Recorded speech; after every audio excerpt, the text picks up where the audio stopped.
J.H. Griffin dans la peau d'un noir. Le 28 octobre 1959.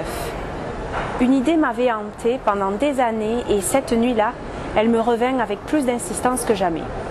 Si, au cœur des États du Sud, un blanc se transformait en noir, comment s'adapterait-il à sa nouvelle condition?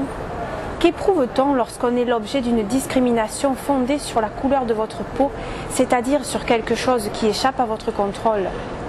Ces réflexions ont de nouveau été mises en pleine lumière par un rapport qui traînait sur ma table dans la vieille grange dont je me sers comme bureau. Ce compte rendu indiquait une tendance au suicide de plus en plus marquée chez les Noirs du Sud.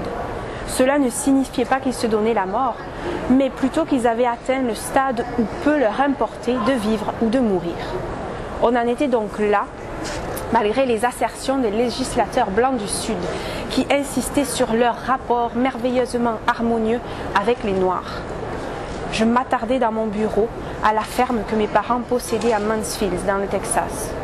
Ma femme et mes enfants dormaient chez nous, à 5 milles de là. Incapable de m'en aller, incapable de dormir, je restais là, assis, environné des senteurs de l'automne qui pénétraient par la fenêtre ouverte. Comment un blanc pouvait-il espérer apprendre la vérité sans devenir lui-même un noir? Dans le Sud, nous avions beau vivre côte à côte, toute communication entre les deux races avait simplement cessé d'exister.